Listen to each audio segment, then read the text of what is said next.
ഇന്ന് വരുമ്പോഴും ഉറപ്പിച്ച് ഞാൻ പറയുന്നു, ഇപ്പോഴത്തെ എത്രയോ പേർക്ക് ജോലി പോകും. അങ്ങനെയാണെങ്കിൽ ശരിക്കും പറഞ്ഞാൽ വക്കീലന്മാർക്ക് ജോലിയില്ല, ഡോക്ടർമാർക്ക് ജോലിയില്ല. കാരണം കുറച്ചുകൂടെ എഐക്ക് സാധ്യതകളുണ്ട്. പക്ഷെ അത് അപകടകരമായ ഒരു ബുദ്ധിമുട്ടുണ്ടാക്കുന്നത്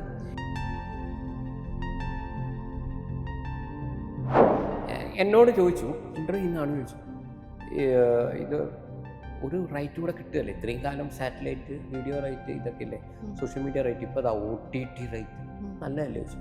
ഞാൻ പറഞ്ഞത് അത് മുട്ടമണിയാണ്. സന്തോഷ് പണ്ഡിറ്റിൻ്റെ സിനിമയൊന്നും OTT-കാർ എടുക്കില്ല എന്ന് കരുതിയിട്ട് അസൂയ ഉണ്ടോ എന്ന് കൂടെ ചോദിച്ചു. എഴുതി വെച്ചോ, ഇവിടെ ഇപ്പോൾ നിലവിലുള്ള തിയേറ്ററുകൾ ഭൂരിഭാഗം അടച്ചു. അപ്പോൾ ഈ 10 കോടിയുടെ ഇവർ ചെയ്ത ഇതേ സിനിമ ഇതേ ക്വാളിറ്റി ഇതേ ആളുകളെ വെച്ചിട്ട് വേണമെങ്കിൽ, ബുദ്ധിയുള്ള ഒരാൾക്ക് വേണമെങ്കിൽ 50 ലക്ഷത്തിന് വരെ ചെയ്യാൻ പറ്റും. അപ്പോൾ എന്താണ് സിനിമ? അപ്പോൾ ഹേമ കമ്മിറ്റി കൊണ്ട് ഒരു ഗുണം ഉണ്ടായില്ല എന്ന് ഞാൻ പറയില്ല. കാരണം ഹേമ കമ്മിറ്റി കൊണ്ട് അഭിനയമല്ല ഇവിടെ വേണ്ടത്. മോള് കിടന്നു കൊടുക്കണം, ചിലപ്പോൾ മകളും അമ്മയും കിടന്നു കൊടുത്താലേ റോള് കിട്ടും. കാരണം ഹേമ കമ്മിറ്റിയിൽ പറഞ്ഞാണേ, നടി മാത്രം പോലെ അമ്മയും കിടന്നു കൊടുക്കണം. ഇതാണ് ഫീൽഡ്. ഇതൊക്കെ വേണമെങ്കിൽ വന്ന് അഭിനയിച്ചോ, ഇതിനൊക്കെ റെഡി ആണെങ്കിൽ വന്ന് അഭിനയിച്ചോ, അല്ലെങ്കിൽ ഇതൊക്കെ തന്നെ ഇതിലേക്ക് വരുന്ന എന്തൊക്കെ പണ്ട് ഈ ലോകം. അപ്പോൾ ഈ വിവാദം കൊണ്ട് ആർക്കാണ് ഗുണമുണ്ടായത്?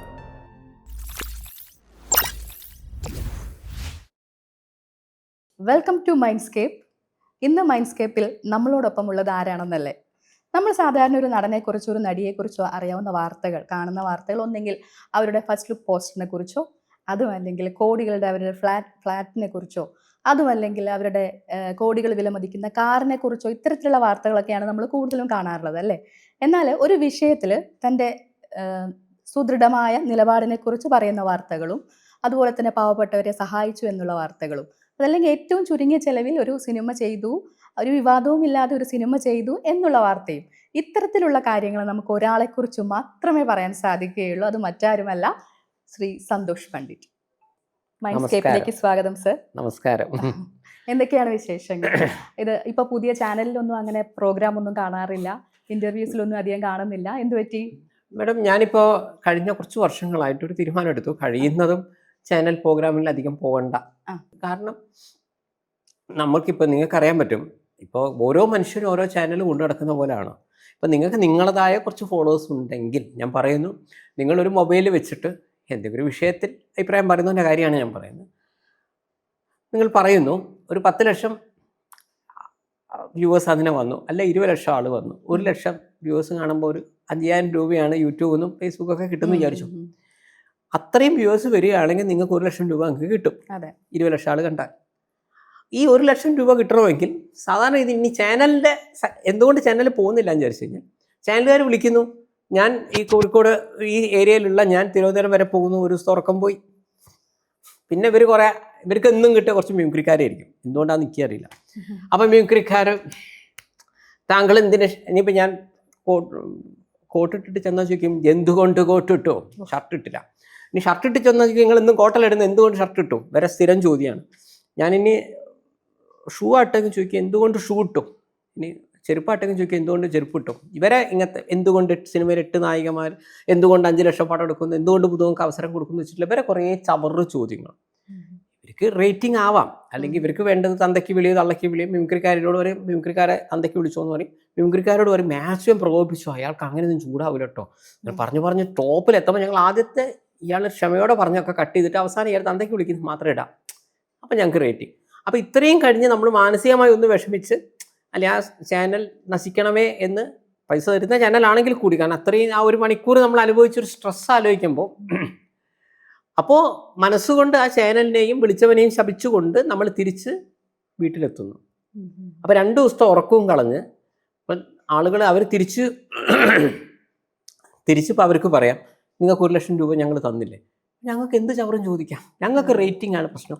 മലയാളികളുടെ നിലവാരം വെച്ചിട്ട് അവർക്ക് ചീത്തയും തെറിയാണ് വേണ്ടത്, അവർക്ക് നല്ല ഇൻ്റർവ്യൂ അല്ല വേണ്ടത് എന്നാണ് അവർ പറയാതെ പറയുന്ന കാര്യം. അപ്പോൾ ഈ പൈസയ്ക്ക് വേണ്ടി നമ്മൾ മാനസികമായി വിഷമിക്കുന്നു. അതിനുശേഷം ട്രെയിനിലോ ഇതിലൊക്കെ കാണുമ്പോൾ ആൾക്കാർ എന്നോട് ചോദിക്കും, ഇതാണ് എൻ്റെ മെയിൻ പ്രശ്നം. എനിക്ക് പോകുന്നതിനല്ല, എനിക്ക് ചാനലുകാരെ കുറിച്ചും അറിയാം, അതിൻ്റെ വിളിക്കുന്നവനെ കുറിച്ചും അറിയാം, മുതലാളിയെക്കുറിച്ചും അറിയാം, വരുന്ന മിമിക്രിക്കാരെ കുറിച്ചും അറിയാം, ആങ്കറിനെ കുറിച്ചൊക്കെ എനിക്ക് കൃത്യമായിട്ട് അറിയാം. പക്ഷേ ഈ നമ്മൾ ട്രെയിനിലോ ബസ്സിലോ പോകുമ്പോൾ സാധാരണക്കാർക്ക് ഇതിനെക്കുറിച്ച് അത്ര ഐഡിയ ഇല്ല. അപ്പോൾ പലരും എന്നോട് പറയും, എന്തിനാണ് സാർ ഇങ്ങനത്തെ ചവറിനെ പോകുന്നത്, എന്തിനാണ് സാർ മിമിക്രിക്കാരെ പരിപാടിക്ക് പോകുന്നത്? അപ്പം ഞാൻ പറയും, മേഡം ഞാൻ അറിയുന്നില്ല ഇത് മിമിക്രിക്കാരനാണ് മറ്റേ സൈഡിൽ ചോദ്യം ചോദിക്കാതിരിക്കുന്നതെന്ന്. ഇത് കേട്ട് ഇപ്പോൾ എന്തായി, ആദ്യം ഞാൻ ഫസ്റ്റ് നിലപാടെടുത്തു, മിമിക്രി പരിപാടികൾക്ക് പോകണ്ട. ഞാൻ കുറേ കാലമായി തീരുമാനം എടുത്ത കാര്യമാണ്. പക്ഷേ എങ്ങനെ പോയാലും ഏതെങ്കിലും മിമിക്രിക്കാരുണ്ടാവും, ഇതൊന്നും ഇവർക്ക് വിടുന്നില്ല. ഞാൻ മുമ്പ് ഒരു ചാനലിലെ ആളോട് ചോദിച്ചിരുന്നു, ചേട്ടാ എന്തുകൊണ്ടാണ് ഈ മിമിക്രിക്കാരെ വിളിക്കുന്നത്, നിങ്ങൾക്ക് നാട്ടിൽ ഇത്രയൊക്കെ ആൾക്കാരുണ്ടാവും, നിങ്ങൾ എന്തിനാണ് മിമിക്രിക്കാരെ വിളിക്കുന്നത്? അപ്പോൾ അതിന് എന്നോട് പറഞ്ഞ ഉത്തരമാണ്, ഇതിന് പകരം നമ്മളിപ്പോൾ കോളേജ് കുട്ടികളെ വിളിക്കുന്നത് സങ്കല്പിച്ചു. നമ്മൾ രാവിലെ വണ്ടി വിടണം, ഇവരെ തിരിച്ചവിടെ ആക്കണം, ഒരു സമയം കഴിഞ്ഞാൽ അവർക്ക് തിരിച്ചു പോകണം, അങ്ങനെയൊക്കെ വരും. മറിച്ച് മിമിക്രിക്കാരാണെങ്കിൽ ഗുണം, അവൻ ഏതെങ്കിലും 2 വീലറിൻ്റെ പുറകെയൊക്കെ അവിടെ വന്നോളും, ഉച്ചഭക്ഷണം മാത്രം കൊടുത്താൽ മതി. എത്ര ലേറ്റ് ആയി എന്ന് പറഞ്ഞാൽ അവിടെ ഇവിടെ ഇരുന്നോളും. ആകെ മിമിക്രിക്കാർ ഞങ്ങളോട് പറയുന്ന കാര്യം, കുറെ അനുഗ്രഹീത കലാകാരന്മാരായ മിമിക്രിക്കാർ ഇവിടെ ഉണ്ട് എന്നൊരു വാക്ക് നിങ്ങൾ പറയണം. അതേപോലെ അവർ സത്യൻ എന്ന നടനെ അനുകരിക്കുന്നു, പ്രേം നസീറിനെ അനുകരിക്കും, ജയനെ അനുകരിക്കുന്നു. ഈ അനുകരണം നിങ്ങൾ ഒരു തവണയെങ്കിലും TV കാണിക്കണം. എന്നോട് പറഞ്ഞു, ഇതൊന്നും ഞങ്ങൾ ഇടാൻ പോകുന്നില്ല, അവൻ്റെ മുന്നിൽ ഈ ഷൂട്ടിങ്ങിൻ്റെ സമയത്ത് ഇതൊക്കെ എടുക്കുകയും ഇതൊന്നും അല്ല, ആ സമയത്ത് ക്യാമറ ഓൺ ആണോ എന്ന് ചോദിച്ചാലും എനിക്കറിയില്ല. അല്ല, ഇത് ഏതായാലും ഇടുന്നില്ലല്ലോ, അവർക്ക് സന്തോഷം വേണ്ടിയിട്ട് എന്ത് പറഞ്ഞു എന്ന് സന്തോഷം വേണ്ടിയിട്ട് വെച്ചിട്ടാണ് ചെയ്യേണ്ടത്. ഞാൻ ഇങ്ങനെയാണ് ചെയ്യുന്നത്. പക്ഷെ ഞങ്ങൾക്കത് ഈസിയാണ്, പക്ഷെ ഇവർ വിരലും കൊണ്ടാക്കലും ബുദ്ധിമുട്ടാണെന്നാണ് എന്നോട് പറഞ്ഞത്. മിമിക്രിക്കാർക്ക് നോക്കാം, ഞാൻ പറയുന്നത് ഇപ്പോൾ ശ്രീകണ്ഠൻ നായർ ഷോ അടക്കം അന്ന് എൻ്റെ കൂടെ പങ്കെടുത്ത 100ഓളം മിമിക്രിക്കാർക്ക് വെറുതെ ചിന്തിക്കാം. അന്ന് ഇവർ ഓരോ നടനെയും വെച്ച് ചെയ്യുന്ന എൻ്റെ മുന്നിൽ വെച്ചിട്ട് മണിക്കൂറോളം നടന്നിട്ടുണ്ട് കേട്ടോ. 4-5 മണിക്കൂറൊക്കെയാണ് ഷൂട്ട്. മടുത്ത് ആകെ 20 മിനിറ്റ് മതി. ഓരോ തവണ ബ്രേക്ക് പറയുമ്പോൾ വിശന്നിട്ടും നമുക്കിങ്ങനെ ഇത് തുടങ്ങി 11 മണിക്ക് തുടങ്ങിയാൽ 7 മണിയായിട്ടും തീരുന്നില്ല. അങ്ങനെയൊക്കെയാണ് അവിടെ നിന്ന് പോവുക. അപ്പം ഞാൻ ചോദിക്കുമ്പോൾ അവർ പറഞ്ഞു, നിങ്ങൾ എന്തുകൊണ്ട് തന്തയ്ക്ക് വിളിച്ചില്ല, നിങ്ങൾക്ക് എന്തൊരു ക്ഷമയാണ് മനുഷ്യൻ. അപ്പോൾ ഈ തന്തയ്ക്ക് വിളി കഴിയുന്നത് വരെയും ഒന്ന്. അപ്പോൾ എന്ത് സംഭവിക്കുന്നത്, ഈ മിമിക്രിക്കാർ കഷ്ടപ്പെട്ട് ചെയ്ത, ഞാൻ പറയുന്നത് ആ പരിപാടിയിൽ വന്ന മൊത്തം മിമിക്രിക്കാർക്ക് ചിന്തിക്കാൻ, നിങ്ങളെ എന്തെങ്കിലും മെറ്റീരിയൽ അതിൽ വന്നിട്ടുണ്ടോ? ഇത് സന്തോഷ് പണ്ഡിറ്റും അതല്ലെങ്കിൽ സന്തോഷ് പണ്ഡിറ്റിനെ ചൊറിഞ്ഞ് സംസാരിച്ച മിമിക്രിക്കാരത് മാത്രമേ അതിലുള്ളൂ.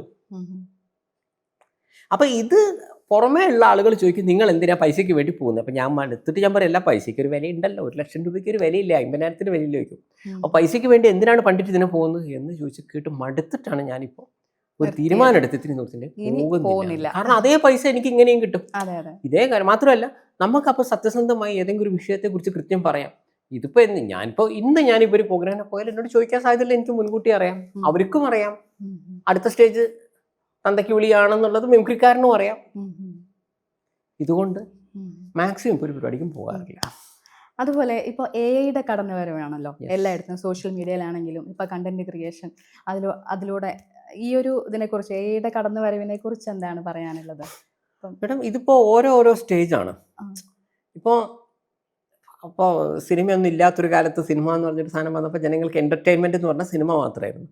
പിന്നെ അവിടെ നിന്ന് സ്ലോലി ഇപ്പോൾ TV ഇതിലേക്കൊക്കെ വന്നു. അല്ല, ഓരോരോ യുഗമാണ്. അപ്പോൾ TV വന്നപ്പോൾ പിന്നെ എല്ലാവരും കുറച്ചും കൂടെ TV-യിലേക്ക്, കാരണം ഒരുപാട് ചാനൽ നമുക്ക് ഫുൾ ടൈം കാണാനുള്ള വകയുണ്ട്. അപ്പോൾ അങ്ങനെ പോയി. പിന്നെ TV യുഗത്തിൽ നിന്ന് അടുത്തത് നമ്മളെ സോഷ്യൽ മീഡിയയിലേക്ക് വന്നു, ഇൻ്റർനെറ്റിലേക്ക് വന്നു. അപ്പോൾ പിന്നെ ആളുകൾക്ക് കൂടുതൽ ലോകം മുഴുവൻ എല്ലാ സാധനങ്ങളും GB പൈസ ഒന്നും ആൾക്കാർ നോക്കുന്നില്ല, അതിലേക്ക് കയറി. ഇനി അടുത്ത സ്റ്റേജാണ് AI വരുന്നത്. പക്ഷേ AI ഓരോ സമയത്തും നമ്മൾ പറയാറുണ്ട് അതാത് സാധനങ്ങൾ നമുക്ക് അപകടമാണ് എന്നുള്ളത്. കാരണം ഡയറക്റ്റ്ലി ഒരു ഇൻഡയറക്റ്റ്ലി ഒരു അപകടപരമായ അവസ്ഥയിലേക്ക് വരാം. ഈ AI വരുമ്പോഴും നമുക്കിതേ ചോദ്യമുണ്ട്. കാരണം നിങ്ങൾ ചെയ്യാത്തൊരു കാര്യം വേണമെങ്കിൽ നിങ്ങൾ ചെയ്തു എന്ന് പറഞ്ഞൊരു AI കാണിക്കാം. വളരെ അപകടം നിറഞ്ഞ ഒരു സംഭവമാണത്. അപ്പോൾ നടന്മാരെ സംബന്ധിച്ചിടത്തോളമൊക്കെ ഇനി ശരിക്കും പറഞ്ഞാൽ AI റൈറ്റ് കൂടെ വാങ്ങേണ്ട അവസ്ഥയാവും. നിങ്ങൾ പ്രമുഖ നടിയാണ്, നിങ്ങൾ അഭിനയിക്കേണ്ട, നിങ്ങൾ അഭിനയിച്ചായിട്ട് വരുത്താം, ഇങ്ങനെ വരും. അതായത് ഒരുപാട് പേർക്ക് ഇവിടെ ജോലി പോകും. ഇത് സോഷ്യൽ മീഡിയ വന്നപ്പോഴും നമ്മൾ പറഞ്ഞത് തന്നെയാണ്. ഞാൻ പറഞ്ഞത് സോഷ്യൽ മീഡിയയിലൂടെ നിങ്ങൾക്ക് ട്രെയിൻ ടിക്കറ്റ് ബുക്ക് ചെയ്യാം, അത് ബുക്ക് ചെയ്യാം, മൊബൈൽ ചാർജ് ബുക്ക് ചെയ്യാമെന്ന് പറഞ്ഞപ്പോൾ തന്നെ ആൾക്കാർ പറഞ്ഞു, പിന്നെ അവിടെ KSEBയിൽ നിങ്ങൾ പണം അടയ്ക്കുന്നത്, ഇതിലൂടെ ചെയ്തു കഴിഞ്ഞാൽ അവിടുത്തെ ഒരു കേഷ്യറെ ജോലി പോകില്ലേ, അവിടെ എത്ര ആളെ ജോലി പോകുന്നൊക്കെ അന്ന് പറഞ്ഞ് നമ്മൾ ടെൻഷൻ അടിച്ചവർ തന്നെയാണ്. ഇന്ന് AI വരുമ്പോഴും ഉറപ്പിച്ച് ഞാൻ പറയുന്നു, ഇപ്പോഴത്തെ എത്രയോ പേർക്ക് ജോലി പോകും.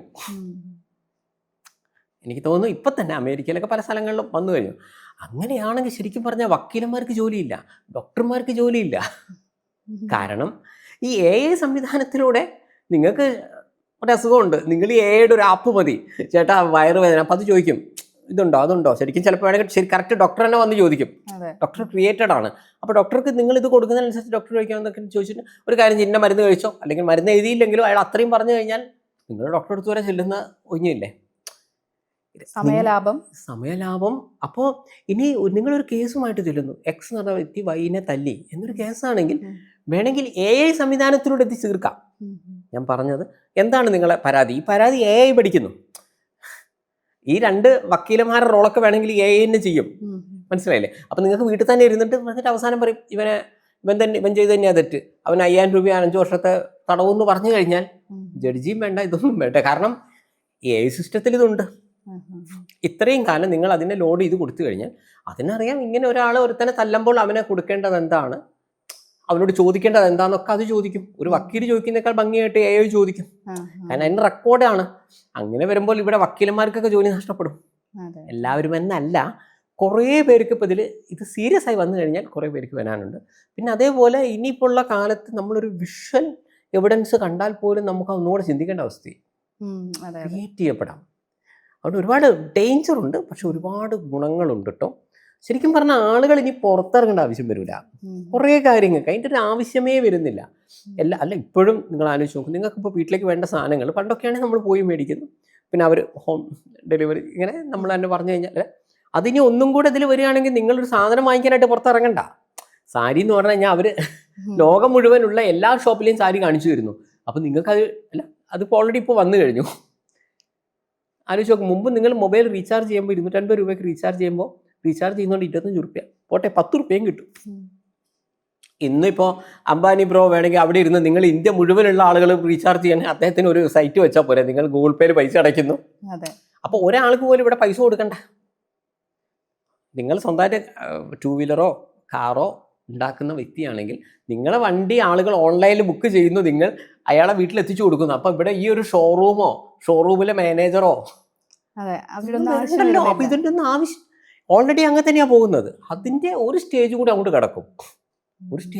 കിടക്കുമ്പോൾ ഞാൻ പറയുന്നത് ഇപ്പോൾ ഒരു സിനിമയാണ്, ഒരു ക്രൗഡ് വേണം എന്ന് വിചാരിച്ചോ, പോലീസും ക്രൗഡുകൾ വേണം. ഇന്നത്തെ കാലത്ത് AIക്ക് അത്യാവശ്യം പേരുള്ളവനാണെങ്കിൽ സുഖമായ ഒരു പോലീസ് ലാത്തി ചാർജൊക്കെ അവൻ ക്രിയേറ്റ് ചെയ്യും. അപ്പം ഇത്രയും എക്സ്ട്രാ ആർട്ടിസ്റ്റുകൾക്ക് ജോലി പോയി. ഞാൻ പറഞ്ഞത് ഇപ്പം ഓൾറെഡി നടക്കുന്നുണ്ട്, അതിൻ്റെ ഒരു ഡെവലപ്ഡ് ആവും ബുദ്ധി ഉള്ളവൻ്റെ കേസ്. ആൾക്കാർ പറയാവുന്നല്ല എനിക്ക് ഒറിജിനൽ തന്നെ വേണമെന്നൊക്കെ പറഞ്ഞാലേ ഉള്ളൂ. കാരണം അതിൻ്റെ ഗുണവശം ഇപ്പോൾ ഒരു തിരുവനന്തപുരം സിറ്റിയിൽ വെച്ചിട്ടാണ് 1000 ആൾക്കാർ വന്ന് പോലീസ് പ്രൊട്ടക്ഷൻ എന്നൊക്കെ പറയുമ്പോൾ ഇതൊക്കെ ഷൂട്ട് ചെയ്യാനുള്ള നമുക്ക് പിന്നെ 250 കോടി 500 കോടി ഉള്ളവരൊക്കെ വേണമെങ്കിൽ തിരുവനന്തപുരം സിറ്റി തന്നെ ഇത് ചെയ്യും. അത്രയൊന്നും ഇതില്ല. നിർബന്ധം പറയേ ഇതിൽ ചെയ്തേ കിട്ടുമെന്ന് പറഞ്ഞു കഴിഞ്ഞാൽ കുറച്ച് സമയം എടുത്തു കഴിഞ്ഞാൽ തിരുവനന്തപുരം സിറ്റി തന്നെ കൃത്യമായി ഈ ഒരു ക്രാഷ് ചെറിയ പൈസയ്ക്ക് ചെയ്യാം. പിന്നെ വെറുതെ ഇവനെയൊക്കെ ഭക്ഷണവും കൊടുത്ത് ഇവനെയൊക്കെ ലോഡ്ജും കൊടുത്ത് അപ്പോൾ എൻ്റെ അസിസ്റ്റൻ്റായി വരുന്നവൻ്റെ ആവശ്യം വരുന്നില്ല.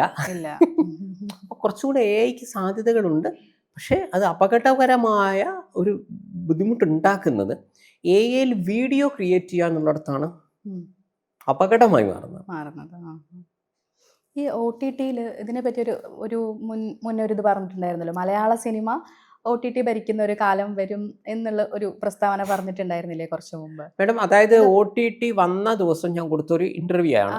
അതായത് അതിൽ പറഞ്ഞത്, എന്നോട് ചോദിച്ചു, ഇൻ്റർവ്യൂ ചെയ്യുന്ന ആൾ ചോദിച്ചു, ഇത് ഒരു റൈറ്റ് കൂടെ കിട്ടുകയല്ലേ, ഇത്രയും കാലം സാറ്റലൈറ്റ് വീഡിയോ റൈറ്റ് ഇതൊക്കെ അല്ലേ, സോഷ്യൽ മീഡിയ റൈറ്റ്, ഇപ്പോൾ അതാ OTT റൈറ്റ് നല്ലതല്ലേ ചോദിച്ചു. ഞാൻ പറഞ്ഞത് അത് മുട്ടമണിയാണ്. അപ്പം എന്നോട് പറഞ്ഞ ഇപ്പോൾ അന്ന് കൊറോണ പീരീഡാ, എല്ലാവരും വീട്ടിലേക്ക് ഇരിക്കല്ലേ, സിനിമയൊന്നും ഇറങ്ങുന്നുമില്ല. അപ്പോൾ OTTയിലെങ്കിലും സിനിമ കാണുന്നതിൽ ഇത്ര പ്രശ്നമുണ്ടോ? പിന്നെ സന്തോഷ് പണ്ഡിറ്റിൻ്റെ സിനിമയൊന്നും OTTക്കാർ എടുക്കില്ല എന്ന് കരുതിയിട്ട് അസൂയ ഉണ്ടോ എന്ന് കൂടെ ചോദിച്ചു. ഞാൻ പറഞ്ഞു എനിക്ക് അസൂയൊന്നുമില്ല. വിഷയം നിങ്ങളിങ്ങനെ സിനിമ OTTയിൽ പുതിയ സിനിമകൾ കാണിച്ചു കൊടുക്കാൻ തുടങ്ങിയാൽ റിലീസ് ആവാത്ത പണം വരെ നിങ്ങൾക്കറിയാം, 2-3 സിനിമ തിയേറ്ററിൽ 100 കോടിയൊക്കെ എത്തേണ്ട സിനിമകളാണ് അവിടെ വെറുതെ പോയത്, അല്ല OTT പോയത്. ഞാൻ പറഞ്ഞു അവർക്ക് സബ്സ്ക്രൈബേഴ്സാണ് വേണ്ടത്. നിങ്ങളെ 25 കോടിക്ക് സിനിമ എടുത്തു കഴിഞ്ഞാൽ അവർക്ക് 1 രൂപ പോലും, നോട്ട് ദ പോയിന്റ്, 1 രൂപ പോലും അയാൾക്ക് കിട്ടുന്നില്ല. OTTയുടെ മുതലാളിക്ക് അയാൾക്ക് കിട്ടുന്ന എന്താണ്? ഈ സൂപ്പർ ഹിറ്റ് സിനിമ, സൂപ്പർ സ്റ്റാറിൻ്റെ പടം ഇതിൽ വരുന്നു എന്ന് പറയുമ്പോൾ അത് എവിടെ നിന്ന് കാണാൻ പറ്റും? അപ്പോൾ നമ്മൾ പറയും അല്ല അത് OTT അല്ല. OTT എന്ന് പറയുമ്പോൾ സബ്സ്ക്രൈബ് ഒരു ചെറിയൊരു പൈസ. ഓക്കെ, അങ്ങനെ എല്ലാവരും സബ്സ്ക്രൈബ് ചെയ്ത് കഴിഞ്ഞാൽ എന്തായി?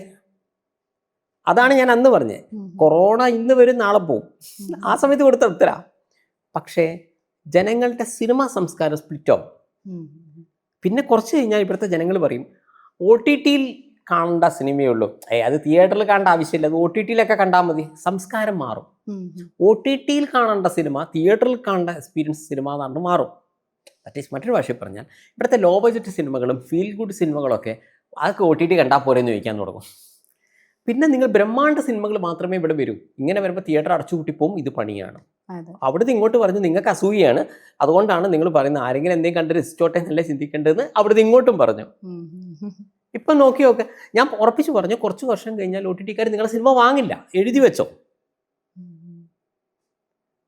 അപ്പോൾ സന്തോഷം വേണ്ടിയിട്ട് പറഞ്ഞല്ലേ സംഭവിച്ചത്. ഇപ്പം എന്താണ് സംഭവം? ഇപ്പം നിങ്ങളൊരു സിനിമ എടുത്ത് ചെന്ന് കഴിഞ്ഞാൽ ഞങ്ങൾക്ക് പുതിയ റൈറ്റ് കിട്ടിയെന്ന് ചാടി കളിച്ചതാ. ഇപ്പോൾ OTT plus satellite plus social media എല്ലാം കൂടി റൈറ്റേ ഉള്ളൂ. ഇതേ ആർക്കും വേണ്ട, ഹിറ്റായ സിനിമകൾക്ക് മതി. അപ്പോൾ OTT-ക്കാർക്ക് അത്യാവശ്യം സബ്സ്ക്രൈബേഴ്സ് വന്നാൽ പിന്നെ നിങ്ങളുടെ സിനിമയുടെ ആവശ്യമില്ല. കാരണം ആളുകൾ എന്തായാലും ഒരു 500-1000 കൊടുത്തു കഴിഞ്ഞാൽ അവരതിൽ വരുന്ന മെറ്റീരിയൽ വരും. പിന്നെ നിങ്ങൾ പുതിയ ഒരു സിനിമ OTT വന്നില്ലെങ്കിൽ ആൾക്കാർ നിങ്ങളോട് ചോദിക്കാൻ തുടങ്ങും, നിങ്ങളെ പടം OTT ഇല്ലാത്ത. അപ്പം പറയുന്ന പൈസക്ക് നിങ്ങൾ കൊടുത്തേ പറ്റൂ. ദാറ്റ് ഈസ്, നിങ്ങൾ സിനിമ എടുക്കുന്നു, അത് നിങ്ങൾ വലിയ പൈസയ്ക്ക് കൊടുക്കുന്നു എന്നല്ല, നിങ്ങളെ സിനിമ OTT-യിലൊക്കെ കൊടുത്താലേ നിങ്ങൾക്കൊരു വിലയുള്ളൂ എന്നായി. കാരണം അവിടെ സാറ്റലൈറ്റോ ഈ സോഷ്യൽ മീഡിയ റൈറ്റോ ഇല്ലാതായി. തിരിച്ചാണ് സംഭവിക്കുക. അപ്പോൾ 25 കോടിക്ക് ഒരു പടം എടുത്തു വെച്ചു, അല്ലെങ്കിൽ അന്ന് 10 കോടിക്ക് എടുത്ത് 25 കോടിക്ക് വിറ്റു. ഇപ്പോൾ 10 കോടിക്ക് എടുത്താൽ 10 ലക്ഷം പോലും ഇവൻ തരില്ല, എനിക്ക് വേണ്ട എന്ന് പറയും. കാരണം നിങ്ങൾ 10 ലക്ഷത്തിന് പടം എടുക്കുന്ന അയാൾക്ക് വേസ്റ്റാണ്. കാരണം ഈ സിനിമ എടുത്തു എന്നുള്ളതുകൊണ്ട് മാത്രം അതിന് മുതലാളിക്കൊന്നും കിട്ടാനില്ല. സബ്സ്ക്രൈബേഴ്സ് വന്നാലേ കിട്ടാനുള്ളൂ. ഇനി പുതുതായിട്ട് സബ്സ്ക്രൈബേഴ്സ് ഇല്ല, ഒരുവിധം എല്ലാ ആളുകളും OTT-യിൽ വന്നു കഴിഞ്ഞു. ഞാൻ പറഞ്ഞു മനസ്സിലായി. അതേസമയം അതിൻ്റെ ഡേഞ്ചർ എവിടെ വരും? തിയേറ്ററിൽ ആളുണ്ടാവില്ല. എന്തുകൊണ്ട് തിയേറ്ററിൽ ആളില്ല?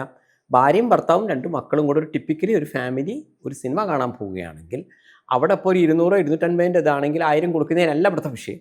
അതിനെക്കാട്ടും ചിലവാണ് നിങ്ങൾക്ക്. റിസർവേഷൻ്റെ ചാർജ് വെറുതെ പോവുകയാണ്. അവിടുത്തെ ചായയോ എന്തെങ്കിലും ഒന്ന് കഴിച്ചു കഴിഞ്ഞാലുള്ള അവസ്ഥ ഞാൻ പറയണ്ടല്ലോ. അപ്പോൾ അതുമായി ബന്ധപ്പെട്ട് അല്ലെങ്കിൽ ഇപ്പോൾ നമ്മൾ ബ്ലോക്കിൽ കൊടുക്കുന്നത്, വണ്ടി പാർക്ക് ചെയ്യുന്നത്, ഇതിൽ ഈ ഇത്രയും ഉപദ്രവം ആലോചിക്കുകയാണെങ്കിൽ ഇപ്പോൾ എല്ലാവരുടെ വീട്ടിലും ഇപ്പോൾ പ്രൊജക്ടറിനൊന്നും വലിയ വിലയൊന്നും ഇല്ല. ആളുകളിൽ ഓരോ ദിവസം ഇതിന് പൈസ കൂടി വരികയാണ്. അവരെന്ത് ചെയ്യുന്നു? ഒരു റൂം ഇതിനായിട്ട് മാറ്റി വെച്ച്, അല്ല ഞാൻ പറഞ്ഞത് ഞാൻ അടുത്ത സ്റ്റേജ് അത് തന്നെ, എല്ലാ വീട്ടിലും ഉണ്ടാവും പ്രൊജക്ടറും. അവർ വലിയ സ്ക്രീനിൽ തന്നെ കാണും. അപ്പോൾ അവർക്ക് എന്ത് ചെയ്യാം? ഒരു 500-1000 കൊടുത്തു കഴിഞ്ഞാൽ ഈ പറയുന്ന ഈ എക്സ് എന്ന സിനിമ ഇതിൽ വന്നില്ലെങ്കിൽ നിങ്ങൾക്കാണ് മാനക്കേട് വരും. അപ്പോൾ കിട്ടിയ പൈസ കൊടുത്തേ പറ്റൂ. അങ്ങനെ വരുമ്പോൾ ഇത് റൈറ്റ് അല്ല. ഇതാണ് സന്തോഷ് പണ്ഡിറ്റ് അന്ന് പറഞ്ഞത്. ഇത് നിർമ്മാതാവിന് കിട്ടിയ പുതിയ റൈറ്റ് അല്ലേ എന്ന് ആങ്കർ ചോദിച്ചപ്പോൾ ഞാൻ പറഞ്ഞു, നിർമ്മാതാവിന് കിട്ടിയ റൈറ്റ് അല്ല, ഇത് പണിയാണ്. തിയേറ്ററിൽ ആളില്ലാതെ കഴിഞ്ഞാൽ തിയേറ്റർ കടച്ചുകൂട്ടി പോട്ടോ. നിങ്ങൾ ബിഗ് ബഡ്ജറ്റ് പടം കൊണ്ട് ചെന്ന് കഴിഞ്ഞാൽ അയാൾ പറയും ബിഗ് ബഡ്ജറ്റ് എന്നല്ല ഏത് പടം, എന്നാൽ പിന്നെ ഞാൻ തിയേറ്ററിലിടും. അല്ല, ഇയാൾ പൈസ കൊടുക്കുന്നില്ല, ഇയാൾ സ്ട്രെയിറ്റ് OTT വിചാരിച്ചേ, എന്നാൽ ഞാൻ തിയേറ്ററിലിടും. ഇവിടെ തിയേറ്റർ വേണ്ടേ? എന്നാൽ ഞാൻ തിയേറ്റർ ഇടുന്ന തിയേറ്റർ ഉണ്ട്. അപ്പം അന്ന് ഞാൻ പറഞ്ഞാണ് ഇവിടെ മൾട്ടിപ്ലസ് മാത്രമേ ബാക്കി ഉണ്ടാവുള്ളൂ. എഴുതി വെച്ചോ, ഇവിടെ ഇപ്പോൾ നിലവിലുള്ള തിയേറ്ററുകൾ ഭൂരിഭാഗം അടച്ചു കൂട്ടും. അത് സംഭവിക്കാതിരിക്കട്ടെ, ഇതേ ഇവിടെ നടക്കാനുള്ളൂ. കാരണം ആൾ വല്ലാതെ കുറഞ്ഞു കഴിഞ്ഞാൽ ഒരു പരിധിയുടെ അപ്പുറത്തേക്ക് ആലോചിച്ച് നോക്കും. ഒരു മെയിൻ സെൻറ്ററിൽ നല്ല കോടികൾ വില മതിക്കുന്ന സ്ഥലത്താണ് നിങ്ങളുടെ തിയേറ്റർ. അവിടെ 4 ഷോ ഒരു സിനിമ ഇട്ടു. ഒരു മിനിമം 10 ആൾ പോലും ഇല്ലാത്തതുകൊണ്ട് അവിടെ ഷൂട്ടിൽ വർക്ക് നടക്കുന്നില്ല. 1-2 ദിവസം നോക്കി ഞായറാഴ്ച പടം മാറ്റി ഇടുന്നത്, മാറ്റിയിടാൻ വേറെ ഏതെങ്കിലും ഇറങ്ങിയ പടമോ രണ്ടാമത് കേൾക്കും. ഈ മനുഷ്യൻ ഇതിന് പകരം ഒരു തട്ടുകട അവിടെ തുടങ്ങി വിചാരിച്ചോ, ഇത്രയും സ്പേസിൽ ഒരു കുഞ്ഞു തട്ടുകട. ഇതിലും ബെറ്റർ ആയിരിക്കില്ല അയാൾക്ക് അത് ആർക്കും വാടകയ്ക്ക് കൊടുത്താൽ. കാരണം ഇന്ന് ഷോ ഇല്ല എന്ന് പറയുന്നതിലൂടെ ആകെ ഈ കിട്ടുന്നതിൻ്റെ 60-40 ഇങ്ങനെയൊക്കെയാണ് വരിക ഒരു നിർമ്മാതാവിന്. അവിടെ എന്തെങ്കിലും ഒരു 1000 രൂപയുടെ കച്ചവടം നടന്നാലല്ലേ അയാൾക്കൊരു 400 ആ AC-ൻ്റെ പൈസയും അവിടെ സ്റ്റാഫിൻ്റെ പൈസയും ആയിരിക്കും മുതലാവണ്ടേ. നിങ്ങളൊന്ന് വെറുതെ ആലോചിച്ചു. അപ്പം അങ്ങനെ വരുമ്പോൾ ഇത് പരമ്പരാഗതമായി തിയേറ്ററിലുള്ള ആളുകൾക്ക് ഗതികേട് കൊണ്ട് അവർ ചെയ്യും. അവരെ കാലശേഷം അവരുടെ മക്കൾ അത് കൊണ്ട് നടക്കാൻ സാധ്യതയില്ല. കാരണം ഇതൊരു വേസ്റ്റാണ്. ഏതെങ്കിലും ഒരു കാലത്ത് ഒരു പടം ഓടുന്നുണ്ട്, അത് നല്ലൊരു പൈസ ഉണ്ടാക്കാം. അത് തന്നെ ഇവരെന്ത് ചെയ്യുന്ന എല്ലാ സെൻറ്ററിലും കൊടുക്കുന്നുണ്ട്. അപ്പോൾ പിന്നെ മാത്രമല്ല 28 ദിവസത്തിന് ശേഷം OTT. അപ്പോൾ കുറേ ആൾക്കാർ 28 ദിവസം കഴിഞ്ഞാൽ വരുമല്ലോ, വെറുതെ എന്തിനാണ് അവിടെ പൈസ കൊടുക്കുന്നത്? ഞാൻ പറഞ്ഞല്ലോ ഇതിൻ്റെ ബുദ്ധിമുട്ടൊക്കെ ആലോചിച്ച്. ഇങ്ങനെ വരുമ്പോൾ എന്താവും? തിയേറ്റർ അടച്ചു പൂട്ടും. കുറച്ച് തിയേറ്ററേ ഇനി ബാക്കി ഉണ്ടാവുള്ളൂ. ദാറ്റ് ഈസ്, ആ തിയേറ്ററിൽ എങ്ങനെ വരും? മലയാള സിനിമകൾ കുറയും, ഇംഗ്ലീഷും ഹിന്ദിയും ബ്രഹ്മാണ്ഡ സിനിമകൾ മാത്രമായി സിനിമ മാറും. അതായത് സിനിമ ഇങ്ങനെ OTT സിനിമ, തിയേറ്റർ സിനിമ എന്ന് പറയുമ്പോൾ തിയേറ്ററിൽ ബ്രഹ്മാണ്ഡ സിനിമകൾ മാത്രമേ ഉണ്ടാകൂ. ഈ പറയുന്ന ബ്രഹ്മാണ്ടം തന്നെ എല്ലാ ജില്ലയിലും, അതായത് നിങ്ങൾക്ക് ഒരു സിനിമ ആണെങ്കിൽ കുറച്ച് ഉള്ളോട്ടുള്ള ആൾക്കാരാണെങ്കിൽ നിങ്ങൾ ഈ പർട്ടിക്കുലർ സ്ഥലത്ത് തന്നെ വന്ന് കാണേണ്ട ഗതികേടിലേക്ക് എത്തും. അപ്പോഴേക്കും ജനങ്ങൾ സാമ്പത്തികമായി മെച്ചപ്പെട്ടതിനാൽ എല്ലാവരുടെ വീട്ടിൽ ഇത് വരുമ്പോൾ എല്ലാവരും ഈ OTT ഇതെടുക്കുകയും കൊടുക്കാൻ ഇതാവും. കിട്ടിയ പൈസയ്ക്ക് നിങ്ങൾ OTT കൊടുക്കേണ്ടി വരും. ഇപ്പോൾ തന്നെ സാറ്റലൈറ്റ് റേറ്റ് ഇല്ല, എല്ലാം കൂടെ അവർ തന്നെ മേടിക്കുന്നു. പ്ലസ് OTTക്കാരെന്ത് ചെയ്യുന്നു, അവർ വേറൊരു ബുദ്ധി യൂസ് ചെയ്യുന്നു. നിങ്ങൾ 10 കോടിൻ്റെ സിനിമ 25 കോടി നിങ്ങൾക്ക് തരുന്നു. അവർക്കറിയാം ഈ 10 കോടി ഉള്ളൂ എന്ന്. അവർ വിഡ്ഢികളായിട്ടോ കരുതകളായിട്ടല്ല. ഇപ്പോൾ അവരെന്ത് ചെയ്യുന്നു, അവർക്കൊരു സ്റ്റാൻഡ് കിട്ടിക്കഴിഞ്ഞാൽ എന്ത് ചെയ്യുന്നു, OTTൻ്റെ മുതലാളി ഇതേ 10 കോടിയുടെ സിനിമ ഇതേ നടീനടന്മാരെ വെച്ച് അയാൾ 5 കോടിക്ക് ചെയ്യും. അപ്പോൾ OTTയിൽ മെറ്റീരിയലായി ഇന്ന നടൻ്റെ സിനിമയാണ്. അല്ലെങ്കിൽ അവർ 1 കോടിക്ക് ചെയ്യും. കാരണം അവർ പറയും ചേട്ടാ ഇത് OTTൻ്റെ സിനിമയാണ്, ഇത് തിയേറ്റർ ഒന്നും അല്ല എന്ന് പറഞ്ഞു കഴിഞ്ഞാൽ എല്ലാവരും മാക്സിമം കുറച്ച് ചെയ്യും. പിന്നെ OTTക്കാരോടൊക്കെ നമുക്ക് കിട്ടുന്നൊരവസരം വേണ്ടാന്ന് വെക്കില്ല. അപ്പോൾ ഈ 10 കോടിയുടെ ഇവർ ചെയ്ത ഇതേ സിനിമ ഇതേ ക്വാളിറ്റി ഇതേ ആളുകളെ വെച്ചിട്ട് വേണമെങ്കിൽ ബുദ്ധിയുള്ള ഒരാൾക്ക് വേണമെങ്കിൽ 50 ലക്ഷത്തിന് വരെ ചെയ്യാൻ പറ്റും. കാരണം അനാവശ്യ ചിലവുകൾ കുറച്ചു. ദാറ്റ് ഈസ് മറ്റൊരു ഭാഷയിൽ പറഞ്ഞാൽ OTT നിങ്ങൾക്ക് ഗുണമല്ല, പണിയാണ് തന്നത്. പക്ഷെ ഒരു പ്രേക്ഷകരുടെ പെർസെപ്ഷനിൽ അത് നല്ലതാണ്. പക്ഷെ അന്ന് പറഞ്ഞ ചോദ്യത്തിന് ഉത്തരമാണ്. അന്ന് പലർക്കും മനസ്സിലായില്ല. അതിൻ്റെ അടിയിൽ പലരും കമൻറ്റ് എഴുതി സന്തോഷ് പണ്ഡിറ്റിൻ്റെ കാൽക്കുലേഷൻ ശരിയല്ല എന്ന്. ഇന്ന് അതേ ആളുകൾ തിരിച്ചെഴുതേണ്ട അവസ്ഥയാണ്. കാരണം ഒരു സിനിമയ്ക്ക് OTT ഇല്ല. സൂപ്പർ സ്റ്റാറുകൾ പടത്തിനടക്കം അവർ പറയുന്നത് പടം വിജയിച്ച് വാ എന്നിട്ട് തരാമെന്ന്. ഈ വിജയിച്ച് വാ എന്നിട്ട് തരാമെന്ന് പറയുമ്പോൾ ഇതിനോടൊപ്പം നിങ്ങൾ സാറ്റലൈറ്റ്, ഇത് പണ്ടേ നിങ്ങൾക്ക് ഉള്ളതാണ് സാറ്റലൈറ്റ് റേറ്റ്. ഇന്ന് സാറ്റലൈറ്റിനോടൊപ്പം OTTയും ഇപ്പോൾ സോഷ്യൽ മീഡിയ റൈറ്റ് ഇല്ല. ചിന്തിച്ച് നോക്കി കഴിഞ്ഞ ദിവസം ഇത് സംഭവിച്ചത്. ഈ 3 റൈറ്റ് കൂടെ ഒരാൾക്ക് കൊടുക്കണം. നേരത്തെ ചോദിക്കാൻ വിചാരിച്ചതാണ്. ഈ എയുടെ ഒരു കടന്നു വരവിനെ പറ്റി പറഞ്ഞല്ലോ. സന്തോഷ് ചേട്ടൻ്റെ പടത്തില് ഈ എയുടെ ഒരു വരവ് ഉണ്ടാവുമോ? നിലവിൽ നമ്മളങ്ങനെ ചെയ്യുന്നില്ല. പക്ഷെ ഭാവിയിൽ പ്രതീക്ഷിക്കാം. ഭാവിയിൽ. കാരണം AI അങ്ങനെ ചെയ്യുമ്പോഴും കുറേ മോർ ഓർ ലെസ് ഒറിജിനലാണ്. 100% ഒറിജിനൽ എന്ന് പറയാൻ പറ്റില്ല AI ആണെങ്കിൽ കൂടി. അപ്പോൾ അത് കുറച്ചും കൂടെ, അതുകൊണ്ടാണ് ഞാൻ പറയുന്നത് കുറേ ആളുകൾ എങ്ങനെ പോയാലും അതിൻ്റെ ഒറിജിനൽ ചെയ്യാനേ നോക്കൂ. പക്ഷെ വേണമെങ്കിൽ ഒരു അത്യാവശ്യത്തിന് പറഞ്ഞോണം നായകനെ ആ ദിവസം കിട്ടുന്നില്ല, നായികയെ കിട്ടുന്നില്ല, അതിന് കുറേ അഡ്വാൻറ്റേജ് ഒക്കെ ഉണ്ട്. അപ്പം നിലവിൽ ഞാൻ AI മെത്തേഡ് എൻ്റെ സിനിമയിൽ യൂസ് ചെയ്തിട്ടില്ല. ഭാവിയിൽ ചെയ്യാം. അതുപോലെ ഇപ്പം ധർമ്മസ്ഥല വിവാദം, അതിനെക്കുറിച്ച് എന്താണ് സന്തോഷ് ചേട്ടന് പറയാനുള്ളത്?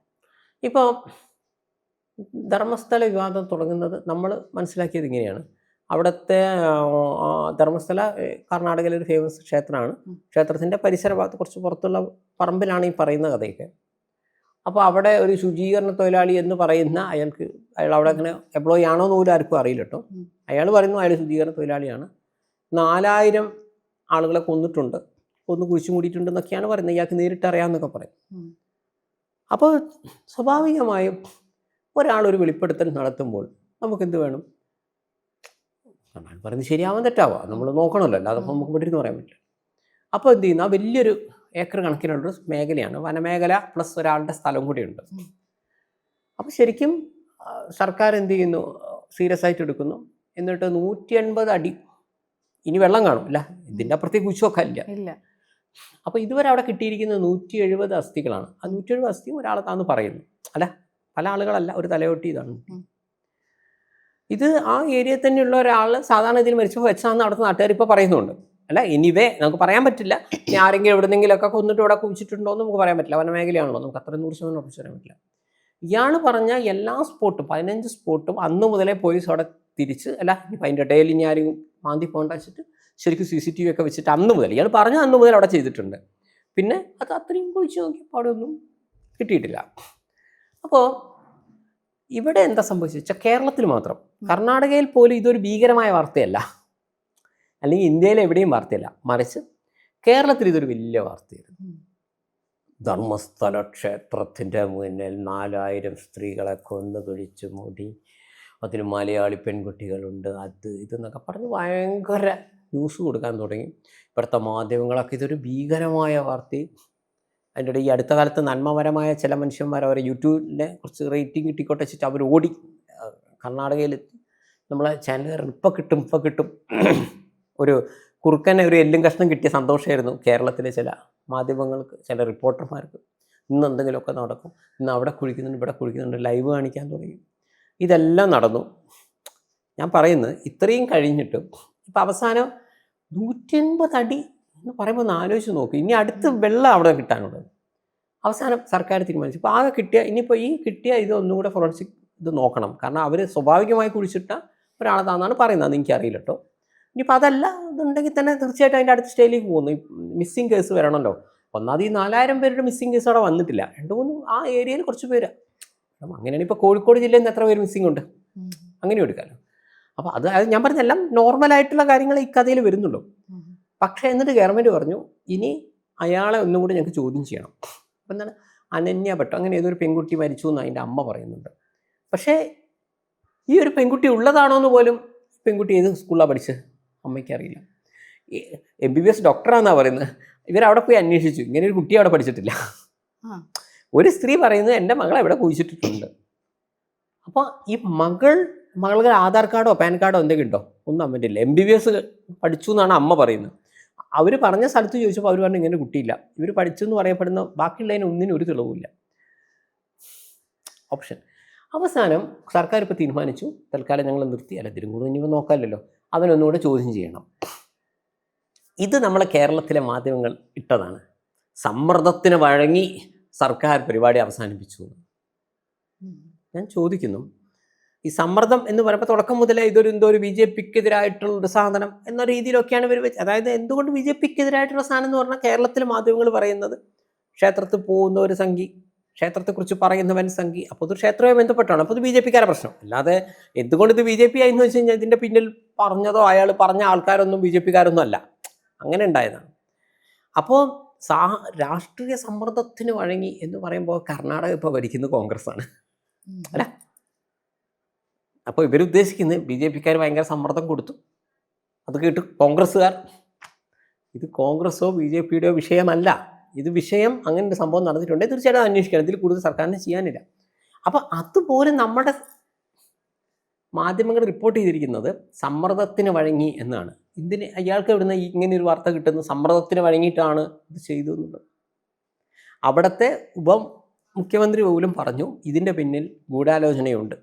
മലയാളികളാണെന്ന് അദ്ദേഹം സ്ട്രേറ്റ് പറഞ്ഞിട്ടില്ല. ചില മലയാള ചാനലുകളും ചില മലയാളികളായിട്ടുള്ള ആളുകളുമാണ് അതിൻ്റെ പിന്നിൽ നിന്നുള്ള അഭിപ്രായം പലർക്കും ഉണ്ട്. ഇപ്പോൾ അവർ അന്വേഷിക്കാൻ തുടങ്ങി. കാരണം ഇത് എവിടെ നിന്നാണ് തുടങ്ങുന്നത്? കാരണം ഇത് ഒരു കൊലപാതകം നടന്നു എങ്കിൽ കൂടി നമ്മളിപ്പോൾ ഫസ്റ്റ് എന്താണ് ആരാണ് കൊന്നതെന്ന് പറഞ്ഞാൽ ഒരു ബുദ്ധിയുള്ളൊരു SIയോ ബുദ്ധിയുള്ളൊരു SP ആണെങ്കിൽ ഫസ്റ്റ് എന്താ ചിന്തിക്കാം, ഇയാൾ ഈ മരിച്ചതിലൂടെ ആർക്കാണ് ഗുണം? സിമ്പിൾ. ഇയാളെ ആര് കൊന്നു എന്നല്ല, അല്ല അത് കൊന്നത് ആരോ ആട്ടെ, ചിലപ്പോൾ ഗുണ്ടകളെ വിട്ടിട്ടുണ്ടാവും. ഇയാളുടെ ഈ മരണം കൊണ്ട് ഗുണം കിട്ടിയത് ആർക്കാണ്? ആദ്യം അവനെയാണ് നമ്മൾ നോക്കുക. അവൻ ചിലപ്പോൾ അവിടെ ഇരുന്ന് കരയുന്നുണ്ടാവും, വാട്ടവർ. ഈ മരണം കൊണ്ട് ഗുണം കിട്ടിയത് ആർക്കാ? ഇവനാണ്. അവൻ ചെയ്യണമെന്നല്ല, ആദ്യം അവനെയല്ലേ ചോദ്യം ചെയ്യേണ്ടത്. ഇതേപോലെ ഈ ധർമ്മസ്ഥല വിവാദം ഇപ്പോൾ തീർന്നു, ഇനിയിപ്പോൾ ഒന്നും പറയാനില്ല, ഇനിയിപ്പോൾ അങ്ങനെയൊക്കെ പറയാനേ പറ്റുള്ളൂ. അപ്പോൾ ഈ വിവാദം കൊണ്ട് ആർക്കാണ് ഗുണമുണ്ടായത് എന്ന് ചിന്തിച്ചാൽ എന്താണ്, കേരളത്തിലെ ചില യൂട്യൂബ് ചാനലും ഈ അടുത്ത കാലത്ത് നന്മപരമായ ആൾക്കാർ ഇതിന് ശേഷം ഓട്ടിച്ചാടി അവിടെ പോയിട്ട് ഇന്ന് കിട്ടും നാളെ കിട്ടുന്നുണ്ട്, അവിടെ തന്നെ കുറ്റിയടിച്ചിരിക്കുന്നു. എന്താവശ്യത്തിന്? ഞാൻ പറയുന്നു അവിടെ സർക്കാർ നോക്കുന്നുണ്ട്, അതിലെന്തെങ്കിലും ഇത് വന്നാൽ ന്യൂസ് കൊടുക്കാം. ഞാൻ അങ്ങനെ ഒരിക്കലും നടന്നില്ല എന്നും പറയുന്നില്ല, എനിക്ക് എൻ്റെ വ്യത്യാസമൊന്നും അറിയില്ല. പക്ഷെ ഞാൻ സിമ്പിളായി ചോദിക്കുന്നു, 4000 പെൺകുട്ടികളെ ഇങ്ങനെ കൊന്നിട്ടുണ്ടെങ്കിൽ മേഡം അതിനനുസരിച്ചിട്ടുള്ളൊരു പരാതി അവിടെ വരണ്ടേ? പക്ഷെ അതറിയാൻ സാധിച്ചത്, അതായത് അവിടുത്തെ പോലീസുകാരൊക്കെ തന്നെ ഈ പരാതിയുമായി ചെല്ലുന്ന ആളുകളെ വളരെ മോശമായി പെരുമാറുകയും അടിച്ചമർത്തുന്ന രീതിയിൽ അവർ പരാതി കൊടുക്കുന്ന ആളുകളോട് മോശമായ പെരുമാറ്റവും അവരോട് ആ രീതിയിലുള്ള പെരുമാറ്റമാകുമ്പോൾ നമ്മൾ ആളുകൾ പേടിച്ച് മുന്നിട്ട് ഇറങ്ങുന്നില്ല എന്നാണ്. ക്രൈം നടന്നു എന്നുള്ളത് ഉറപ്പാണല്ലോ, ഇത്രയും നമുക്ക് തെളിവുകൾ കിട്ടുകയും ചെയ്തതാണല്ലോ. 4000 പേര് എന്നുള്ള കാര്യത്തിൽ മാത്രമേ കൺഫ്യൂഷൻ ഉള്ളൂ. പക്ഷെ ക്രൈം നടന്നു എന്നുള്ളതിനുള്ള ഒരു തെളിവ് നമുക്ക് ഞാൻ പറയുന്നു അവിടെ 4000. പിന്നെ ഈ അനന്യ ഭട്ട് അല്ലാതെ തന്നെ വേറെയും ഒരുപാട് അല്ല ഞാൻ പറയുന്നത് ഇപ്പൊ ഇത്രയും നമ്മൾ കുഴിച്ചു, നിങ്ങൾ പറഞ്ഞതുപോലെ അവിടെ കുഴിച്ചിട്ടുണ്ടെങ്കിൽ 4000 എന്തായാലും ഇല്ല, ഉറപ്പിച്ച് പറയാൻ പറ്റും. ഒരു ഞാൻ പറയുന്ന 4-5 പേരുടെ വേണമെങ്കിൽ വരാം, തീർച്ചയായിട്ടും അത് അന്വേഷിക്കേണ്ടതാണ്. ഇത് ഇവിടെ ശരികളും തെറ്റുമല്ല ഞാൻ പറയുന്നത്, അതിനെ നമ്മൾ കേരള മാധ്യമങ്ങൾ ഇത്രയും ആഘോഷിക്കേണ്ടതുണ്ടോ എന്ന് ഞാൻ ചോദിച്ചുള്ളൂ. അങ്ങനെയാണ് ഇപ്പോൾ ഈ അടുത്ത കാലത്ത് കേരളത്തിൽ തന്നെ ഒരാൾ അയാളുടെ വീട്ടുമുറ്റത്ത് കുറേ സ്ത്രീകളെ തല്ലിക്കൊന്നു എന്ന് പറഞ്ഞൊരു കേസ് ഈ അടുത്തുണ്ടായിരുന്നു. എത്രയോ സ്ത്രീകളെ അയാൾ കൊന്നിട്ടുണ്ട് അയാളുടെ വീട്ടുമുറ്റത്ത്. അയാളെ വീട് മുഴുവൻ അവസാനം പൊളിച്ചു നോക്കുന്നുണ്ട്. സന്തോഷേട്ടൻ പറഞ്ഞു വരുന്നത് എന്താ, അതായത് ഈ ഒരു അതിനെ അത്രയും ഇത്രയും ഈ മാധ്യമങ്ങൾ ഇതിനെ ഇത്രയും ആഘോഷിക്കേണ്ട കാര്യമാണോ ഇതെന്ന് ഞാൻ ചോദിച്ചു. അല്ലാണ്ട് അവിടെ നടന്നോ എന്നുള്ളതല്ല ഞാൻ ചോദിക്കുന്നത്. കർണാടകയിൽ ധർമ്മസ്ഥല എന്ന് പറഞ്ഞ സ്ഥലത്ത് അങ്ങനെ സംഭവം നടന്നിട്ട് ഇപ്പം 4000 പേര് ഇതുണ്ടെങ്കിൽ തന്നെ അതൊരു ന്യൂസ് ആണ്.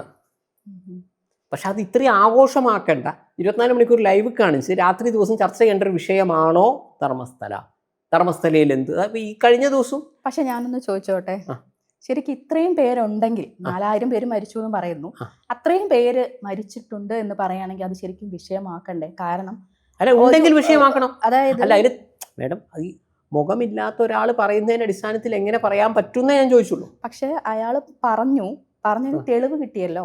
അല്ല അതിൽ ഒന്നേ തെളിവ് വന്നു ഒരു കാര്യം. ഇപ്പൊ നമുക്ക് അവിടെ ഞാൻ പറയുന്നു ഒന്ന് തെളിവ് കിട്ടി. ഇനിയിപ്പോൾ അവരത് ഫോറൻസിക്കിൽ കൊടുക്കുന്നുണ്ട്. അപ്പോൾ സ്വാഭാവികമായും ഒരാൾ മരിച്ചു എന്ന് ഒരാൾ പറയുന്നത് ഇനിയിപ്പോൾ എന്താണെന്ന് നമുക്ക് അറിയുന്നില്ല. അപ്പം ആദ്യം ഈ മരിച്ച ആളും നിങ്ങളിപ്പോൾ പറഞ്ഞ മിസ്സിങ് കേസും ഉള്ളതാണെന്നുള്ളത് നമ്മൾ നോക്കണം. അവിടെ മുതലല്ലേ ഞാൻ പറയുന്നു. അങ്ങനെ ഉണ്ടെങ്കിൽ തീർച്ചയായിട്ടും അതിൻ്റെ പിന്നിലുള്ളവരെ ശിക്ഷിക്കണം എന്ന് തന്നെ ഞാൻ പറയുന്നുള്ളൂ. അതിനെ ഏതോ ഒരുത്തൻ എന്തോ പറഞ്ഞു എന്ന് പറഞ്ഞിട്ട് നമ്മൾ ഇവിടെ ഇത്രയും ഇതാക്കേണ്ടതുണ്ടോ എന്ന് ഞാൻ ചോദിച്ചുള്ളൂ. അതേസമയം നിങ്ങൾ പറഞ്ഞത് കറക്റ്റാണ്. 4000 എന്നല്ല, ഒരു 40 പേരുടെ മരണം നടന്നിട്ടുണ്ടെങ്കിൽ തന്നെ അതൊരു ന്യൂസാണ്. പക്ഷെ എക്സ് എന്ന് പറഞ്ഞ ഒരാൾ പറഞ്ഞു എന്നോട് മാത്രം നമ്മളിവിടെ രാത്രി ചർച്ച നടത്തിയത് എന്തിനെന്ന് മാത്രമേ ഞാൻ ചോദിക്കുന്നുള്ളൂ. ഇത്രയും ഇതാക്കേണ്ട ആവശ്യമുണ്ടോ? അപ്പം അതൊരു ക്ഷേത്ര നഗരി ആയതുകൊണ്ട് മാത്രമാണ് അതിനെ ഈ ഇത് കിട്ടുന്നത്. അതാണ് അതിൻ്റെ പോയിന്റ്. അങ്ങനെയാണെങ്കിൽ ഈ ഇപ്പം 4 സ്ത്രീകളെ കൊന്നിട്ട് പിന്നെ ആരൊക്കെയോ കൊന്നുണ്ട് ഇയാൾ. അല്ല ഈ കേരളത്തിലെ കേസ് അയാൾ ന്യൂസ് പോലെ ഇടയ്ക്ക് ഒരു സ്ത്രീയുടെ കൂടി ഡെഡ് ബോഡി കിട്ടി, മകൻ വന്ന് അന്വേഷിക്കുന്നു. അവിടെ ആ മകൻ കൃത്യമായിട്ട് പരാതി കൊടുത്തിട്ടുണ്ട്, ആ സ്ത്രീയാണെന്ന് നോക്കുന്നുണ്ട്, അതിൻ്റെ കാര്യം. അപ്പം അതുപോലെ ഇടയ്ക്ക് ന്യൂസ് വരുമ്പോൾ കർണാടകയിൽ ഏതോ ഒരുത്തൻ എന്തോ പറഞ്ഞൊന്നും പറഞ്ഞിട്ട് ചെയ്യുന്നു. അപ്പോൾ ഈ ധർമ്മസ്ഥല എന്നതിന് പകരം ഇതേ കാര്യം ഞാൻ ഉദ്ദേശിച്ച പോയിന്റ് ഇത്രയേ ഉള്ളൂ. ഇതൊരു ക്ഷേത്ര നഗരിയൊന്നുമല്ല, വേറെ ഒരു സാധാരണ സ്ഥലത്താണ്. ഒരാൾ പറയുകയാണെങ്കിൽ ഞാൻ ഇവിടെ 4000 ആളെ കുളിച്ചിട്ടു എന്ന് പറഞ്ഞാൽ കേരളത്തിലെ മാധ്യമങ്ങളിൽ ഒരു വാർത്ത പോലും ഉണ്ടാവില്ല. ഇനി സീരിയസ്ലി 4000 ആളെ എടുത്താൽ അവിടെ ഒരു വാർത്തയേക്കില്ല. കാരണം അവിടെ ക്ഷേത്ര നഗരി എന്നുള്ളതാണ് ഇവിടുത്തെ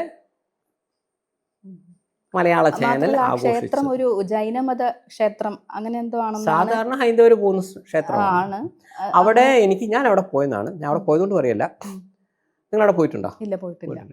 അവിടെ റൂം അടക്കം ഫ്രീ ആണ് കൊടുക്കുന്നത്. ലോഡ്ജ് ഒരുപാട് അവിടെ ഫുഡ് ഫ്രീ ആണ്, റൂം ഫ്രീ ആണ്. റൂമൊക്കെ ഫ്രീ ആയി കൊടുക്കുന്ന ഏത് സ്ഥലമാണ്? ഞാനാകെ ധർമ്മസ്ഥലമുണ്ട്. അവിടെ അതേപോലെ എത്രയോ പാവപ്പെട്ട കുട്ടികളെ പഠിപ്പിക്കുകയും ട്രസ്റ്റും ഇതെല്ലാം ഉണ്ട്. പക്ഷേ ഇത്രയൊക്കെ ചെയ്യുന്നതുകൊണ്ട് അവിടെ എല്ലാം പെർഫെക്റ്റ് ആണെന്ന് വെച്ചാൽ ഞാൻ അവിടുത്തെ ഞാൻ നോക്കിയിട്ടില്ല. ഞാൻ 1-2 ന്യൂസുകൾ അല്ല ഞാൻ പറയുന്നത് ഇപ്പം ഇത്രയും സംവിധാനങ്ങൾ പാവങ്ങളെ സഹായിക്കുന്ന ഒരു ട്രസ്റ്റാണ് അതിൻ്റെ. അത് ഞാൻ പറഞ്ഞ ഏറ്റവും സിമ്പിളായി ചോദിക്കുന്നത്, നിങ്ങൾ ഈ കേരളത്തിലെ എത്ര ആരാധനാലയങ്ങളിൽ ഫ്രീ ആയിട്ടുള്ള ലോഡ്ജ് കൊടുക്കുന്നുണ്ട്? അല്ല അത് മാത്രം നോക്കാം. അപ്പോൾ ഇത്രയും ചെയ്യുന്ന ഒരു സംവിധാനത്തെ നമ്മൾ ഏതോ ഒരുത്തൻ അവൻ്റെ പേര് പോലും ഇന്ന് വരെ ആരും പറയുന്നില്ല. അപ്പം അതിൻ്റെ പേരിൽ നമ്മളിങ്ങനെ 24 മണിക്കൂർ ഇങ്ങനെ ന്യൂസ് കൊടുക്കാന്ന് പറഞ്ഞാൽ ശരിയാണോ? അതേപോലെ മറ്റൊരു വിഷയമാണ് ഹേമ കമ്മിറ്റി. കോടികൾ മുടക്കി തുടങ്ങിയ സംഗതിയാണ്. പക്ഷെ ഇപ്പം അതിനെക്കുറിച്ച് യാതൊരുവിധ സ്വാഭാവികം ന്യൂസും അറിയാനില്ല അല്ലേ? അപ്പൊ അതിനെക്കുറിച്ച് എന്താണ് പറയാനുള്ളത് സന്തോഷ്? ഞാൻ പറയുന്നത് ഇപ്പോൾ നിങ്ങൾ പറഞ്ഞു കോടികൾ മുടക്കി, പക്ഷെ ഒരു റിസൾട്ടും ഇല്ല. അന്ന് ആരെയൊക്കെയോ ഇപ്പം അറസ്റ്റ് ചെയ്യും, നാളെ അറസ്റ്റ് ചെയ്യും എന്നൊക്കെ പറഞ്ഞു നടന്നു. ഒന്നുമില്ല. അപ്പോൾ ആ സർക്കാരിന് നിങ്ങൾ ഞാനൊക്കെ കൊടുത്ത ടാക്സ് പോയില്ലേ എന്നുള്ളതാണ് ഇപ്പം നിങ്ങൾ ചോദിച്ച ചോദ്യം. അപ്പോൾ ഹേമ കമ്മിറ്റി കൊണ്ട് ഒരു ഗുണം ഉണ്ടായില്ല എന്ന് ഞാൻ പറയില്ല. കാരണം ഹേമ കമ്മിറ്റി കൊണ്ട് പറഞ്ഞ പെൺകുട്ടികൾക്ക് ഒരു ഗുണം ഉണ്ടായില്ലെങ്കിലും ഒരു ഗുണം ഉണ്ടായില്ല. ഇപ്പോൾ പുതുതായി വരുന്ന പെൺകുട്ടികൾക്ക് ഫീൽഡ് എന്താണെന്ന് മനസ്സിലായി. അല്ല അതാണ് ശരിക്കുള്ളൊരു ഗുണം. അതായത് അഭിനയമല്ല ഇവിടെ വേണ്ടത്. മോള് കിടന്നു കൊടുക്കണം, ചിലപ്പോൾ മകളും അമ്മയും കിടന്നു കൊടുത്താലേ റോള് കിട്ടും. കാരണം ഇതൊക്കെ ഹേമ കമ്മിറ്റിയിൽ പറഞ്ഞാണേ, നടി മാത്രം പോലെ അമ്മയും കിടന്നു കൊടുക്കണം. അപ്പോൾ എന്താണ് സിനിമ? എല്ലാവരും അങ്ങനെയല്ല, എന്നാലും ഇങ്ങനെയും ഒരു വശം. കാരണം ചിലരെ വിചാരം മലയാള സിനിമ എന്ന് പറഞ്ഞാൽ സിനിമയിലൊക്കെ വളരെ മഹാന്മാരും, നായിക ഒന്ന് ഒരുത്തം കൈ കൊണ്ട് തൊട്ട് കഴിഞ്ഞാൽ കൈ കൊത്തുന്നു, നായിക എന്തെങ്കിലും ബുദ്ധിമുട്ടിച്ചാൽ കുത്തിക്കൊല്ലുന്നു, നന്മയുടെ വിളനിലങ്ങളാണല്ലോ. ഇതെല്ലാം കണ്ട് ഇവർ സീരിയസ്ലി ഇവരൊക്കെ എങ്ങനെയാണ് എന്ന് വിശ്വസിച്ച എന്ന് തെറ്റിദ്ധരിച്ച ആളുകൾക്ക് ഒരു കൃത്യത കിട്ടി എന്നുള്ളതാണ് ഞാൻ പറയുന്നു. പുതുതായി ഫീൽഡിൽ വരുന്ന പെൺകുട്ടികൾക്ക് ഈ മേഖല എന്താണ് എന്ന് ഒരു ഐഡിയ കിട്ടി, ഇതൊക്കെയാണല്ലേ. അപ്പം ഇങ്ങനെയുള്ള ആളുകളുണ്ട്. അപ്പം നമ്മൾ എന്ത് ചെയ്യാം, കുറച്ചും കൂടെ ഇതേപോലുള്ള ആളുകളെ, അല്ല താല്പര്യമില്ലാത്ത പെണ്ണുങ്ങളെ കാര്യം, താല്പര്യമുള്ളവർക്കാണെങ്കിലോ ഇങ്ങനെയൊക്കെയാണല്ലോ, അപ്പം ഞാൻ അതിന് റെഡിയായി, എനിക്ക് ചാൻസ് കിട്ടില്ലേതെന്ന് ചോദിക്കാം. മറ്റവർക്ക് ഇങ്ങനെയാണെങ്കിൽ അപ്പം നമുക്ക് ആദ്യം തന്നെ ഒന്ന് പറഞ്ഞേക്കാം. കാരണം ഒരു ഫോൺ കോൾ വരുമ്പോൾ തന്നെ ചേട്ടാ എനിക്ക് കിടന്നു കളയാൻ താല്പര്യമില്ല കേട്ടോ, ആദ്യം അങ്ങ് പറഞ്ഞേക്കാം, ഇങ്ങനെ ഒരു ഇത് വന്നു. അപ്പോൾ അതുകൊണ്ട് പുതുതായി വരുന്ന പെൺകുട്ടികൾക്ക് ഒരു ദിശാബോധം കൊടുക്കുന്നതിന് സർക്കാർ വിജയിച്ചു. ഒരു കൂടി വരുന്ന ഇഷ്ടമെന്ന് ഞാൻ പറയില്ല, ഇതാണ് ഫീൽഡ്, ഇതൊക്കെ വേണമെങ്കിൽ വന്ന് അഭിനയിച്ചോ, ഇതിനൊക്കെ റെഡി ആണെങ്കിൽ വന്ന് അഭിനയിച്ചോ, അല്ലെങ്കിൽ ഒന്നും വരണ്ട, ഇതൊക്കെ തന്നെ ഇതിലേക്ക് വരുന്നതാണ്, എന്തൊക്കെ പണിയുണ്ട് ഈ ലോകത്ത് എന്ന് സർക്കാർ തലത്തിൽ ഇൻഡയറക്റ്റ്ലി പറഞ്ഞു കൊടുക്കാൻ ഇത് ഉപകരിച്ചു എന്ന് ഞാൻ പറയും. അതുകൊണ്ട് പക്കാ വേസ്റ്റ് എന്ന് പറയാൻ പറ്റില്ല. പക്ഷേ ഇതിൻ്റെ റിസൾട്ട് എന്ന രീതിയിൽ എനിക്ക് തോന്നുന്നു ഈയിടെയായിട്ട് ആൽബം, ഷോർട്ട് ഫിലിം ഭയങ്കര കുറഞ്ഞു. അത് ഞാനിപ്പോൾ ഈ യൂട്യൂബിൻ്റെ ഒക്കെ നമ്മളിങ്ങനെ റെക്കോർഡ് നോക്കാറുണ്ട്. യൂട്യൂബിൽ ഇപ്പോൾ ഒരു ദിവസം ഇപ്പോൾ കേരളം എടുക്കുകയാണെങ്കിൽ ഒരു 30,000 ഈ ഞാൻ പറഞ്ഞ ഷോർട്ട് ഫിലിം ഇതൊക്കെ വരുന്നുണ്ടെങ്കിൽ ഈ ഹേമ കമ്മിറ്റി റിപ്പോർട്ട് വന്നതിന് ശേഷം ഒരു 300 പോലും ഇല്ല. ഭയങ്കരമായി കുറഞ്ഞു. നിങ്ങൾ തന്നെ നോക്കൂ, നിങ്ങളുടെ ചുറ്റും എത്ര ഞാൻ ഉദ്ദേശിച്ചത് കമ്പനികളുടെ ആൽബം ഉണ്ട്, അവർ പിന്നെ അന്നും ഇന്നും അതിനുള്ളിൽ എന്ത് നടന്നാലും അന്നും ഇന്നും അവർ എടുക്കുന്നുണ്ട്, പുറത്തിറക്കുന്നുണ്ട്. ഇവിടെ ജെന്യുനിറ്റി ഉള്ള ആളുകളതൊക്കെ കൃത്യമായിട്ട് വരുന്നുണ്ട്. അതേസമയം ഈ പെണ്ണ് വിഷയത്തിന് വേണ്ടി മാത്രം എടുക്കുന്ന ഷോർട്ട് ഫിലിമും ഇതും മൊത്തം നിന്നു. അല്ല അതുകൊണ്ടാണ്. അപ്പോൾ അത് എന്തുകൊണ്ട് നിന്നു? ഹേമ കമ്മിറ്റി ഇതായിട്ട് എന്താ ബന്ധമുണ്ട്. പെൺകുട്ടികൾ അങ്ങോട്ട് പറയാൻ തുടങ്ങി, ചേട്ടാ ഞാൻ വന്ന് അഭിനയിക്കാം, പക്ഷേ മറ്റുള്ള പരിപാടി നടക്കൂല കേട്ടോ, അല്ല ഞങ്ങൾ നിങ്ങളോട് ചോദിച്ചില്ലെങ്കിൽ ഞാൻ മുൻകൂട്ടി പറയാണ്. പെൺകുട്ടിയെ കൂടി ജനറൽ നോളജ് വന്നു. അപ്പം അങ്ങനെ വരുമ്പോൾ നിർമ്മാതാവ് അപ്പം തന്നെ മുങ്ങും. മറ്റേ സംഭവിക്കുക എന്താണ്, നിർമ്മാതാവ് പറയും ആ പെൺകുട്ടി ഇവിടെ വന്നതിന് ശേഷം നമ്മളെ വളച്ച് തിരിച്ച് എന്നൊക്കെ പറയുന്ന ആ ഡയലോഗ് കുറേ നിന്നു ഇവിടെ. കാരണം അപ്പം നിർമ്മാതാവ് പലപ്പോഴും പൈസ മുടക്കുന്നതന്നെ ഇതൊന്ന് യൂട്യൂബിൽ നിന്ന് കിട്ടുന്ന വരുമാനത്തിന് വേണ്ടിയിട്ടല്ല അയാൾ സിനിമ ചെയ്യുന്നത്. അയാൾ ഈ പെണ്ണ് എന്നുള്ള വിശേഷത്തിൽ വരുന്നവൻ്റെ കാര്യം കേട്ടോ ഞാൻ പറയുന്നത്. അപ്പം അങ്ങനെ വരുമ്പോൾ ഈ പെൺകുട്ടി ആദ്യം പറയുമ്പോൾ എന്തായി, അയാൾ പറയും ഞാൻ ഈ ആൽബം നിർമ്മിക്കൂല, നിർമ്മാതാവിനെ അവർക്ക് കിട്ടുന്നില്ല. അതുപോലെ ചോദിക്കട്ടെ, അല്ല അപ്പം അതുകൊണ്ട് ആ ഒരു ഗുണമുണ്ട്.